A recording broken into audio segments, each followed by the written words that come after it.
Hi everyone, thanks for being here on this very sticky hot night. So thanks for being here, you guys. I really appreciate that you have an interest in this power plant, especially I know that there are some of you that are not even from Tompkins County that made your way here, and I do want to point out that this is something that's going to affect NYSEG customers all across the southern tier, so good that you're here too. The title of this talk is called Clearing the Air. And the reason for that is certainly the double entendre that has to do with burning coal and wanting to clean up the toxic fumes, but also because a year ago when Carol and I started out on this adventure together, along with several others who are here, we were confronted with massively redacted information. And we had the good fortune to be able to work with Earth Justice, who went to bat for us. And after just unbelievable tenacity, we were finally able to get some unredacted information. And so what you're going to hear tonight also relates to what we've been able to discover. So I'm going to start off with just a brief overview of the history of what's going on with the plant and how did we get here. I'll follow it up with, again, a very quick overview of the proposals. And then I'm going to kind of zoom in, and this is probably the most technical part, really, is to talk about the market risks. We're probably not actually going to have time to get to myth and facts. I was very ambitious, but they may come up as part of the questions that you have at the end, so they're in there. So with that, I'll get started. This is an overview of the power plant on Cayuga Lake. And just to give you a sense of scale, each of these little ditties in different colors here, those are cars. So this is a massive piece of factory industry along Cayuga Lake. It was built in the mid-1950s and consists of two coal-burning units, each with a capacity of about 150 megawatts each. Some of you may have been around here long enough to know that it used to be called Milliken Station. That's when NYSEG owned it. But in 1998, when deregulation happened and generation was separated from transmission, it was sold to AES Corporation, and it belonged to AES Corporation until following the bankruptcy in 2011. They reorganized in the summer of 2012 and emerged from bankruptcy with sort of the same set of bondholders, JP Morgan among them, as the Cayuga Operating Plant. No coincidence that they decided to file for bankruptcy in 2011. If you take a look at this graph, this upper line is the price of natural gas. And really it's after 2008 with the advent of fracking that the price started to come down. And here we are at 2011. You can see that gas became cheaper than coal. It was no longer economic to operate the plant. Not only that, but in December of 2011, the EPA, after 20 years of stalling on Clean Air Act requirements, issued the Mercury, Air, and Toxic Standards known as MATS. And you may know that that was just recently heard at the Supreme Court and forwarded that it's approved, and it will take effect in 2015. There can no longer be those pollutants coming from coal plants, even existing ones. So that's a big victory. Between March and October of 2012, because they were uneconomic, the plant stopped operating. In June, they emerged from bankruptcy, and in July, they applied to what's called mothball, which is different than retiring, but it's to take it out and put it on hold for a short period so that they could watch the market conditions and make a determination where they want to go. In September of 2012, NYSEG identifies that there was what's called a reliability need during times of peak demand. Peak demand, as you might imagine from tonight, are times like this. Hot summer, sticky days, afternoons, and into the early evening is where we see most of our peak demand, although cold winter can be peak demand as well. The peak demand for the plant was estimated to be between 400 and 500 hours a year. Reliability need has to do with the fact that the number one mission of the utility companies is to make sure that you have power when you need it, that you have juice when you need it. And so they need to make sure that their system is reliable and can deliver on that juice. And there was found to be a reliability need up in the Auburn area of about, I believe it's 300 megawatts, which coincidentally is about what the plant can supply. So in January last year, the Public Service Commission began a repowering proceeding in which there were two options being discussed for how to address this reliability need. One option is to upgrade the transmission lines, which is something that NYSEG would do and has put forward a proposal to do that. And the other option is to convert to natural gas, which is what the owners of the Cayuga Power Plant have put in proposals to do. Really important point to know about, and this is why it affects all of us NYSEG ratepayers, is that either of the remedies will be paid for by us, which flies in the face of the idea of deregulation, which is supposed to be that power producers are independent and they take the knocks that the market delivers. But because there's this reliability need, it's up to us to keep them going to deliver the power we need. So we will all share the cost in whichever decision gets made. The costs, and I will let you know, and the star is to represent that, things have been all over the map. There have been a variety of different publications out, but the most recent publication that I've seen is the TCAD report, which was done by Camoin Associates. TCAD is the Tompkins County Area Development. It's our business development group here. And the figures in that pointed to transmission upgrade costing $55.6 million, and repowering with gas is $96.2 million, and that includes a pipeline that would presumably run through Freeville and Dryden and into Lansing. The alternative route for the pipeline would be out of Auburn. That's not the preferred route because it's a much longer haul. So reliability need, as I mentioned, is up for up to 300 megawatts for 500 hours during peak operation. The plant has the capacity to deliver that reliability need. So this is the NYSEG service area, all of us plus up in Plattsburgh and a little down in Westchester. They say it'll take 2 to 3 years to implement whichever choice is made, once the choice is made. Until then, we're paying right now, currently, all of us on our electric bills are paying a reliability support services surcharge. And that is being charged to us right now to keep the plant operating. We pay all of their operating costs, their taxes, their depreciation, all of the operating costs are borne by us so that they can keep operating to deliver the juice that's needed for hot summer days like this. In 2013 cost $32 million to ratepayers in that region, Southern Tier, and in 2014 to 17, the RSS plus capital improvements. Remember that they've got these new emission standards? That means the plant needs a new scrubber on one of its exhaust systems. $42 million for that puppy. So we're paying not only to keep it running, but to make whatever maintenance and improvements and capital improvements that they need to keep functioning. On my bill, it comes out to about $1, $1.80 a month, depending on my power usage. Nucor, a very large consumer up in Auburn, pays, I believe it's somewhere on the order of $36,000 a month for their RSS fees right now. So this is having an enormous impact, as you might imagine, on industry, which we're supposedly trying to protect. So how does the Public Service Commission decide between these two options? What are the criteria?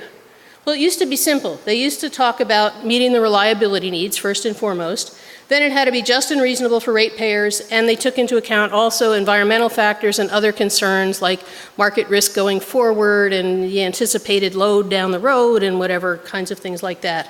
But in 2013, something happened. In the New York State budget, a rider was attached by a senator who heads up the Energy Committee, who also has a power plant, a coal plant that may close. And he said, you know, it's really going to hurt my local economy if that closes. So from now on, Public Service Commission has to consider the local economy when they make a repowering decision. The question is, where does it fit? Does it fit there, there, there? And what we learned in the recent Dunkirk decision is that it fit there. That it was a more expensive option, but because of the economic benefits to the municipality, they chose to go ahead. The Public Service Commission authorized repowering the plant. So in March of 2013, Cayuga submitted a repowering proposal, massively redacted, and NYSEG submitted their transmission proposal, also considerably redacted. Very interesting thing happened in September. In September, the Public Service Commission rejected NYSEG's proposal. And they said that it shifted the risks of the market, both the energy and capacity markets, to the ratepayers. Ratepayers are us. So we'll talk further into this talk about what exactly is an energy and a capacity market. And you'll come to see the ways that that risk has been shifted to us. And so they ordered, in September, they ordered that by the end of October they needed to put forward a new repowering proposal. So October came and went, they asked for an extension and multiple more extensions, and now this past March they asked for an extension till December 1st, conveniently after the election, I might add, and it was granted. So what's in the proposals? The transmission upgrades proposed by NYSEG, as we've seen, cost $55.5 million. There's a phase one, which actually isn't part of the pricing here. Phase one is going to happen anyhow. They need to do a set of upgrades there for 14 miles. They have towers that look like this, that are old towers that the wires are decaying and they need to be upgraded. They're overheating, and so they need to put in 14 miles of new wires, and they need to put in new towers to do it. They'll probably be like this or the single tall pole. And when they do that, when they complete the phase one upgrade, it will reduce the reliability need from 300 megawatts down to 50. Now, that's a substantial decrease.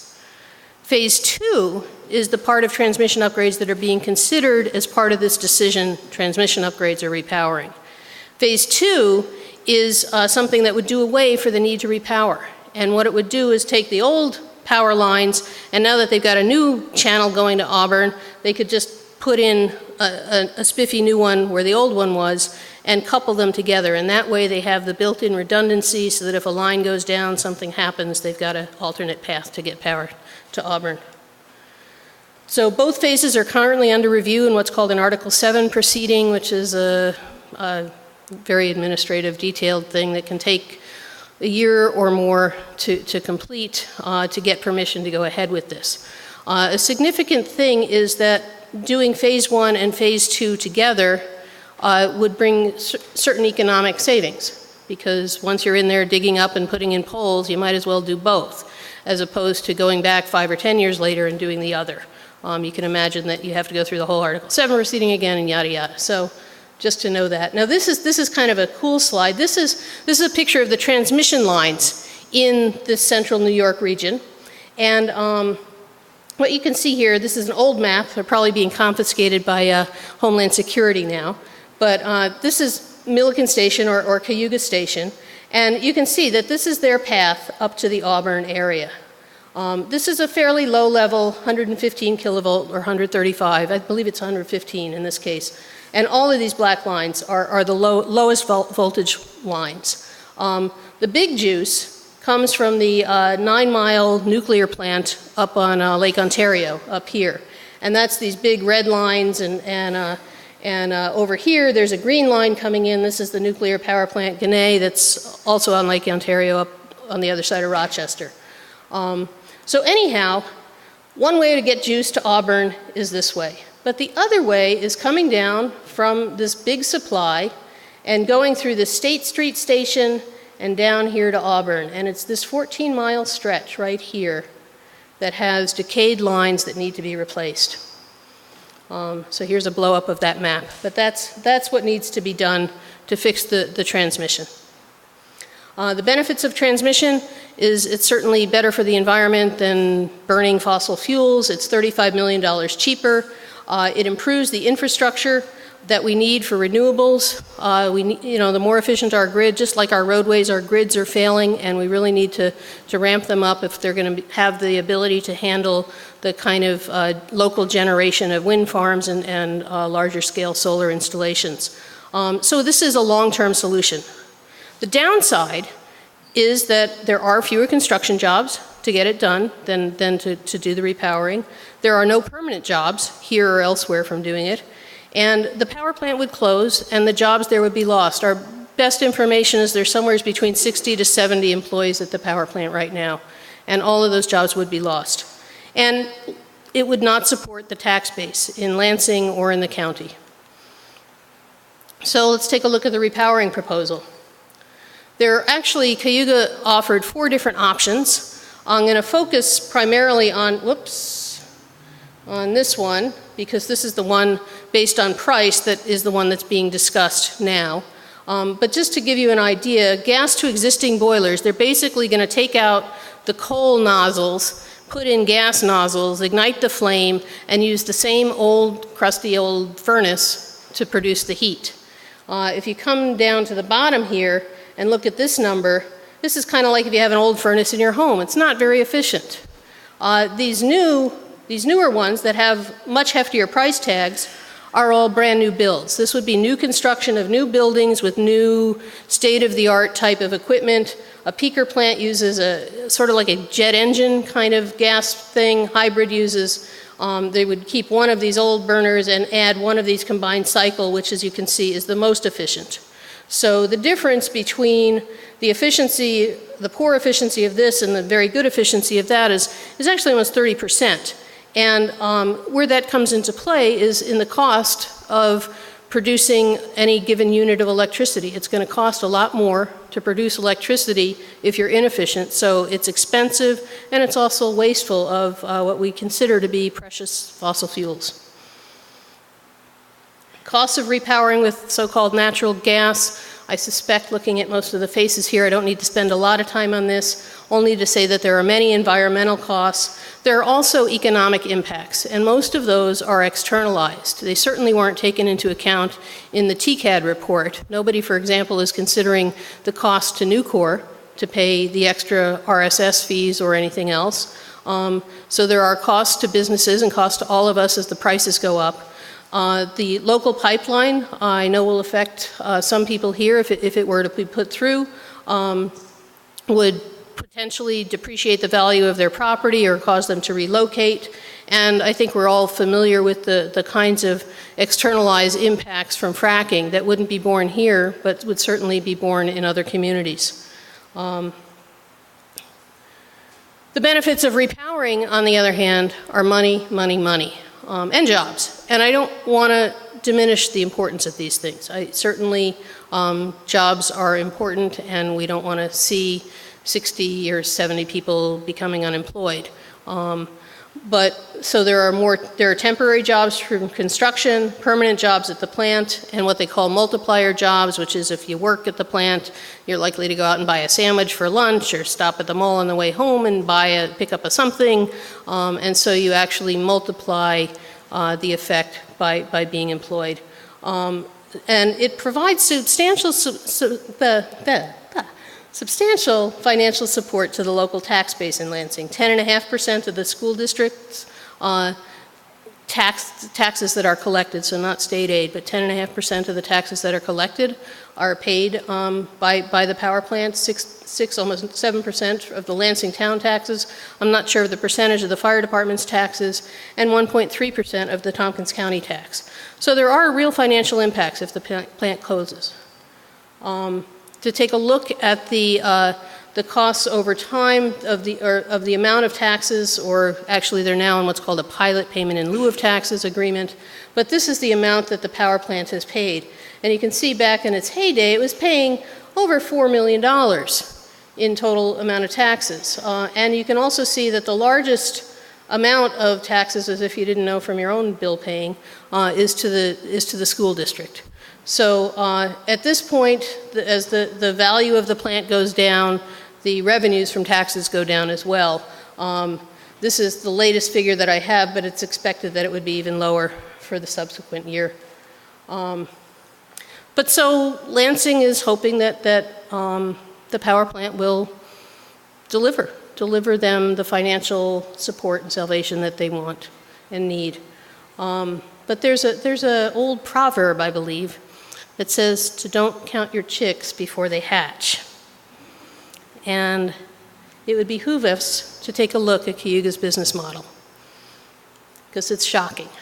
And I apologize, I know this is teeny little print, but I had to put it in here this way because this comes directly out of their proposal, and I will read it to you. It's stunning.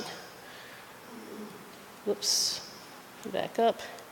This line here says monthly generation. So this is the amount of gigawatts that they plan to produce each month. January, 0. February, 0. March, 0. April, 0. May, June, 0.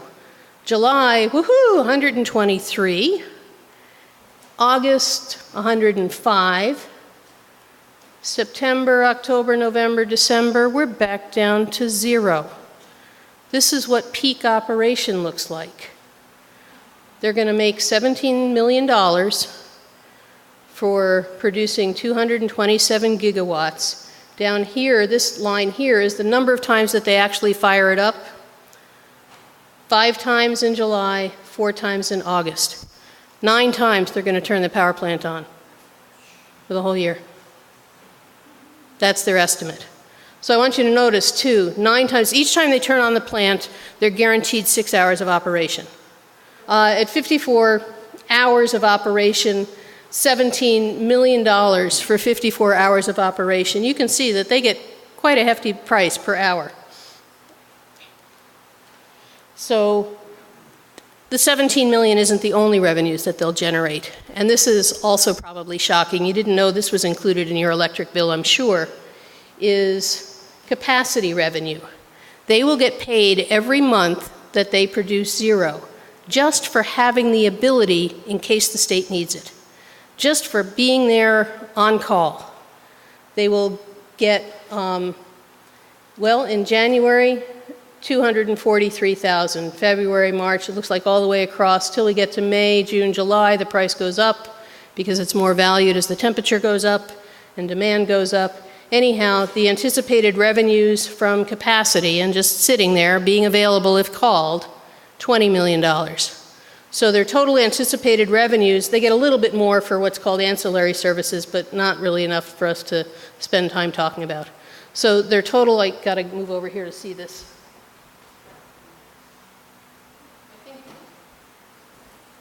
I think that says 36 million, something like that. Sorry, that it is hard to read, and I apologize. So I graphed this out. I went to the Energy Information Administration's website and did some charting of the statistics. And what I learned is that the maximum amount of gigawatt hours or megawatt hours that they could produce in a year, or at any moment is, in a year is 2,628,000 megawatts. When they were operating in their heyday, in these early days here, you can see that they operated pretty close. I mean, not at capacity, but they were operating pretty close. And then comes 2008, things start to decline. I don't know, there was maybe a cold winter or something here. And then 2011, they declared bankruptcy and things really dropped off. In 2012, when things had dropped off, they had produced 466,000 megawatts of juice that year when they were closed for 8 months. When they reopen, if they're repowered, here's what they plan on producing. And this goes on for 20 years of projections, that they'll be in this 260, it gets up a little bit and wiggles around a little bit, but it's this very low range for all 20 years, 260 megawatts. You can see that that's barely 10% of the total capacity that they could have produced. Here's another thing that's really fascinating to see.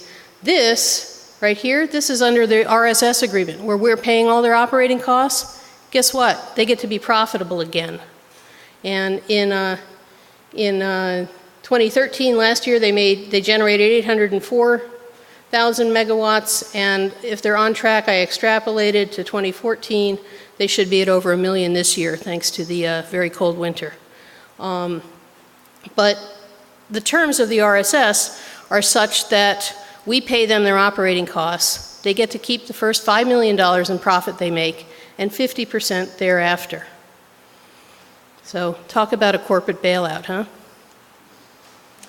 Here's a look at Cayuga's revenues. When it was burning coal, I don't have statistics for what they made from generation versus from the capacity market. But you can get a sense in the millions of dollars what they made, again, in their heyday and as things declined. This is the year they declared bankruptcy. You can see that when they come back online, if they're repowered, this is their total revenues right around here, about half of it, not even half of it, coming from generating, most of it coming from sitting idle. So revenues are one thing, but really what you want to know is what's the profit margin. That's the revenues minus the expenses. The expenses can be classified in two areas. So the operating and maintenance costs are the majority of their costs every year. And notice that's what we've been paying.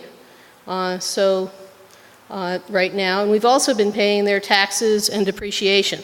So all of these are their operating costs. The top line here would be their 100% of their revenues. So you can look at their profit margins here. I believe it's $5 million, $5.5 million profit they expect to make the first year, 5.8, 6.2, not a whole lot of profit. And when you consider the 6 hours of operation making, well, again, do the math for me, someone, but we've got 17 million for operating 50 hours a year. It doesn't take a lot of guesstimate if they didn't get called on to operate for 1 or 2 days. Bye-bye to that profit margin. Does that make sense? Do people get that?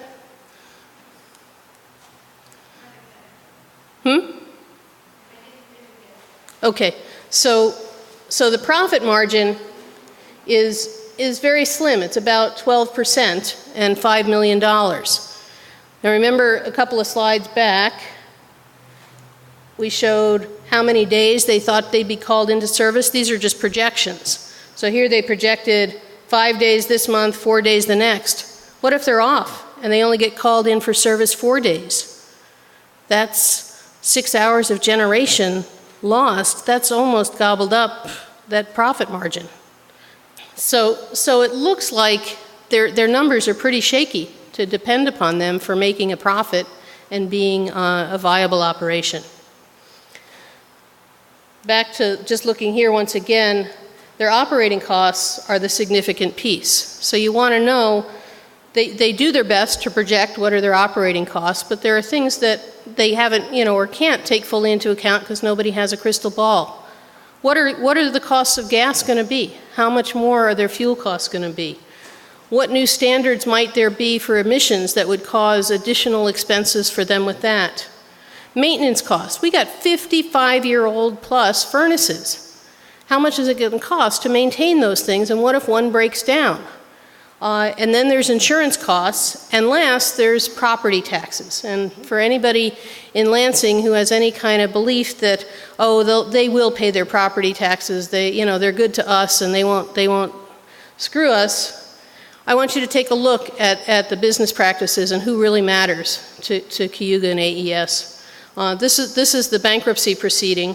And in this, it was noted that more than $1.3 billion in dividends were paid to their corporate parent, AES, during the time from operation in 1998 through January in 2010. The creditors, in other words, the people who were owed money, believes that a number of these payments were made at a time when the relevant debtor entities were insolvent. In other words, they had debts that they weren't paying or couldn't pay. And to take out and pay back dividends to your parent company in that kind of instance is called a fraudulent conveyance. In particular, they accused that by 2008, the impact of ongoing low natural gas prices was evident, and that it had effect on both the present value and their assets on the anticipated cash flow. And so they believe that AES should be liable to return at a minimum over $256 million that they paid back to their creditors at 2008. And in fact, that did happen, and that's how the bankruptcy proceeding moved forward.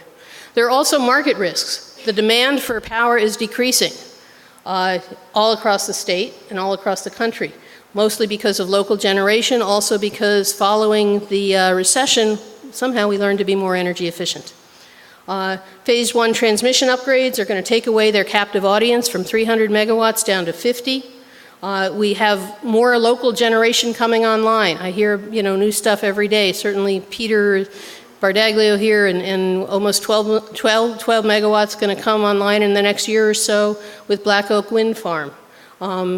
Cornell has been putting in solar 2 megawatts, SUNY Cortland, TC3 is looking to put in an installation.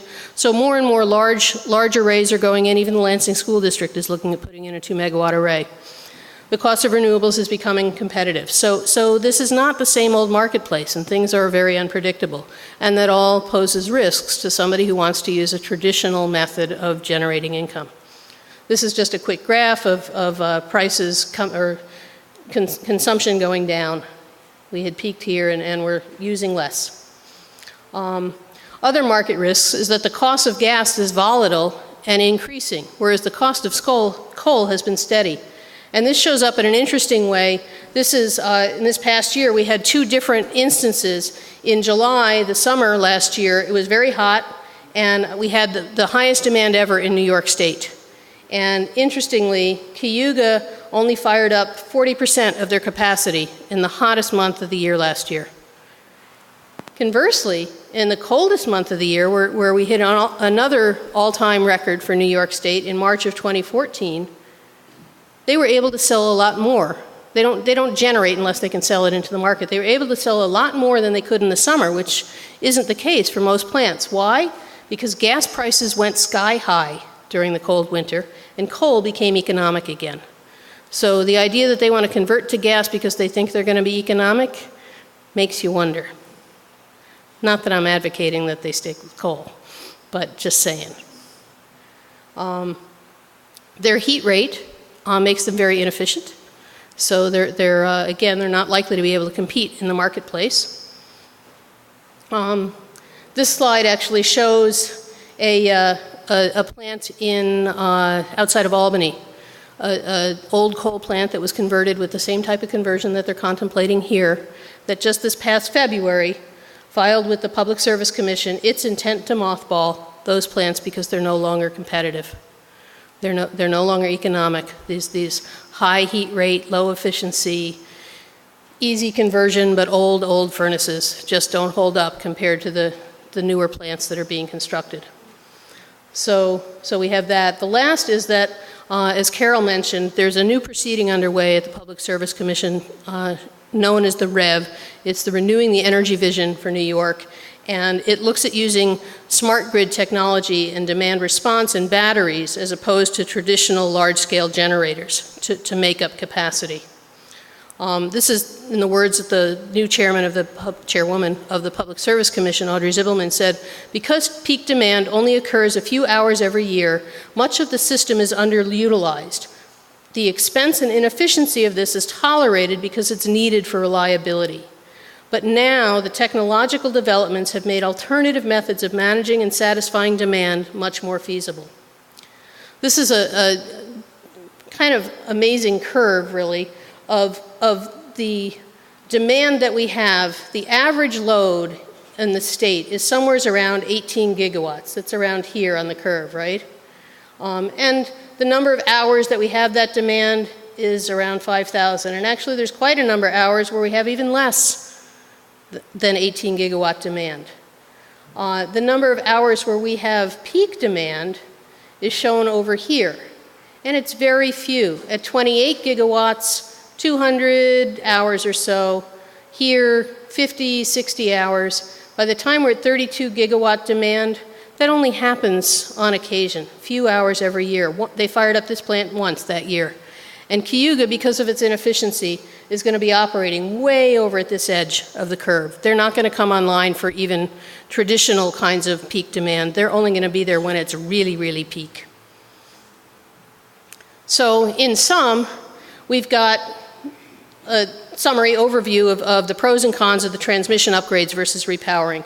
Transmission upgrades are cheaper, they improve the infrastructure for renewables, they provide a long-term solution, and they're better for the environment. On the other hand, they don't provide long-term jobs, ongoing revenues, or support of the tax base. The repowering proposal, at least in theory, preserves jobs, maintains a tax base, and causes diffusion of money into the local community economy.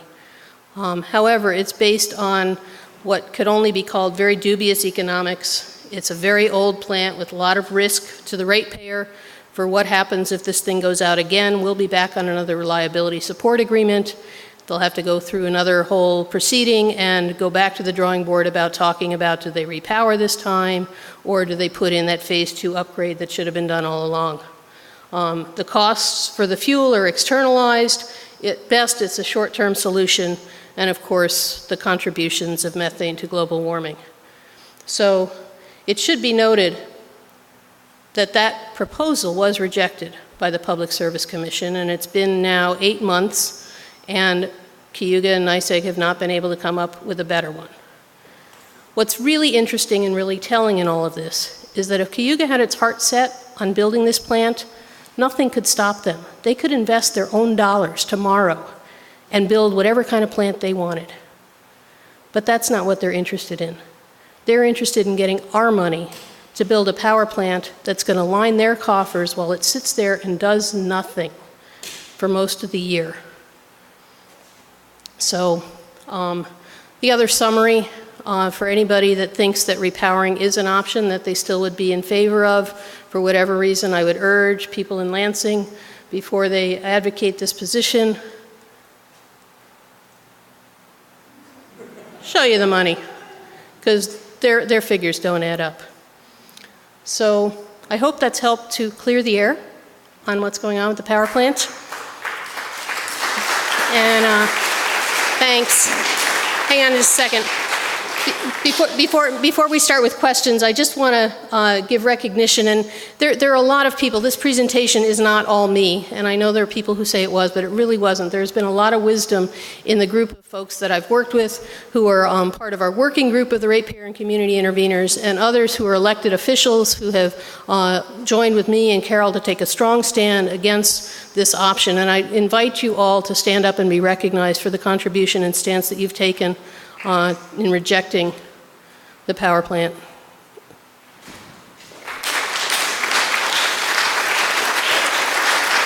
So thanks to all of you for joining in our efforts. And I want to close by just saying this, that the Ratepayer and Community Intervenor Group stands in support of transmission upgrades and renewable energy solutions, and also in support of the workers and of the Lansing residents and supporting their local economy.